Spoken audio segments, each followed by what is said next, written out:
시청자 여러분 안녕하십니까? 경북 동해안 지역은 오늘 밤부터 내일 아침 사이에 비가 조금 내리겠고 내일 낮부터 기온이 떨어지고 바람이 강하게 불겠습니다. 내일 아침 최저 기온은 포항 9도, 울진 6도, 낮 최고 기온은 9도 분포로 오늘보다 2에서 4도가량 낮겠습니다. 경북 동해안 지역에는 건조특보가 내려져 있어 화재 예방에 주의가 요구됩니다.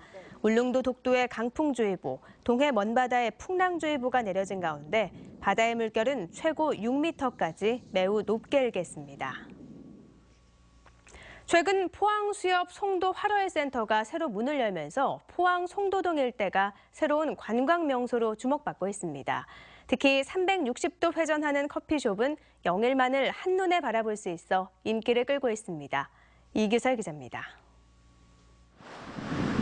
지난 15일 포항 수협이 문을 연 포항시 남구 송도동 활어회 센터입니다.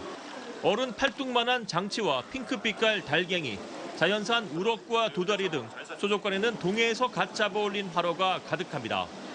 이곳 활어회 센터의 가장 큰 특징은 수협 중매인들이 직접 횟집을 운영하고 100% 자연산 횟감만 취급한다는 것입니다. 여기는 양식은 절대로 못 들어옵니다. 양식이 들어왔다면 바로 퇴출당합니다, 여기서. 호객 행위는 엄격히 금지되어 있습니다. 1층에서 구입한 활어회는 수협이 직영하는 2층 회식당에서 상차림 비용만 내고 먹을 수 있습니다. 굉장히 오돌하고 맛이 좋습니다. 경매장 앞에서 먹으니까 시시간 자체 그게 좀 더 올라간 것 같습니다. 특히 5층 커피숍은 마치 LP판처럼 360도 회전하도록 설계되어 있어 가만히 앉아서 포항 영일만의 절경을 감상할 수 있습니다. 이 커피숍이 360도, 즉 한 바퀴를 회전하는 데는 1시간 40분이 걸립니다. 천천히 돌아야 어지러움을 느끼지 않기 때문입니다. 밤이 되면 포항 제철소의 화려한 야경이 황홀하게 펼쳐집니다. 회센터 바로 옆에 자리 잡은 활어 위판장에서는 매일 새벽 5시부터 활어 위판이 진행돼 관광객들에게 볼거리를 제공하고 있습니다. 송도 해수욕장과 드넓은 솔밭, 포항항 안보체험관에 이어 포항 수협 활어회 센터까지 문을 열면서 포항 송도동 일대가 새로운 관광 명소로 떠오르고 있습니다. MBC 뉴스 이규설입니다. 경주시의회 원전특별위원회는 법원의 월성원전 수명 연장 취소 판결과 관련해 월성 1호기의 안전 문제에 허점이 드러난 만큼 정부 차원의 근본적인 대책을 촉구했습니다.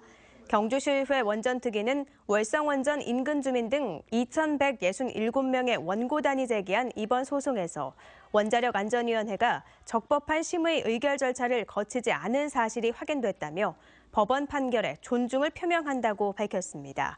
또 경주시의회는 월성원전 1호기 수명 연장에 대한 시민들의 불안감 해소를 위해선 정부가 특단의 대책을 강구해야 한다고 요구했습니다. 울진군이 경북도 내 지자체 가운데 최초로 기간제 근로자의 생활임금을 지급하는 제도를 도입합니다. 생활임금은 근로자가 최소한의 인간적, 문화적 생활을 할 수 있는 수준의 임금으로 광역시와 시 단위는 시간당 7,500원, 군 단위는 7,000원 수준이며 생활임금 제도가 없는 지자체는 최저임금 시급인 6,470원을 받게 됩니다. 울진군은 오는 4월쯤 군의회에서 조례가 통과되면 위원회를 구성해 생활임금 수준을 결정할 계획인데 현재 울진군의 기간제 근로자는 200여 명입니다. KTX 포항역의 탑승장 변경이 어제부터 시행돼 교통 혼잡이 개선될 것으로 보입니다. 종전까지 탑승장 순서는 역사로부터 버스, 택시, 자가용 순서였지만 현재는 택시, 버스, 자가용 순으로 변경됐습니다. 김정재 국회의원은 한국철도시설공단과 국토교통부의 실무 책임자들을 직접 만나 철도역 연계교통 설계 기준을 바꿨다며 이 같은 변경으로 택시 대기 차선과 버스 이동 차선이 교차하면서 생기는 교통 혼잡이 크게 개선됐다고 밝혔습니다. 포항해경은 포항운하에서 피조개를 채취한 혐의로 선장 김모 씨와 진모 씨를 붙잡아 조사하고 있습니다. 이들은 지난 18일 오전 포항운하에서 갈고리가 붙어있는 조업도구인 형망을 이용해 피조개 750kg을 채취한 혐의를 받고 있습니다. 포항운하는 형망 조업을 할 수 없는 구역으로 해경은 이들이 불법으로 잡은 피조개를 모두 바다에 방류했습니다. 경주시는 가정의 수돗물 수질을 직접 점검해주는 우리집 수돗물 안심 확인제를 지난 1년간 운영한 결과 모두 적합 판정이 나왔다고 발표했습니다. 경주시는 수돗물 수질에 문제가 있다며 검사를 신청한 35건에 대해 탁도와 pH 농도, 잔류염소 등 11개 항목에 대해 2차례 검사를 한 결과 모두 수질 기준 이내로 적합 판정을 받았다고 밝혔습니다. 수돗물 수질 확인 신청은 맑은 물 사업소 상수도과 등을 통해 할 수 있습니다. 어젯밤 9시 20분쯤 포항시 장기면 해병대 포사격장에서 원인을 알 수 없는 불이 났습니다.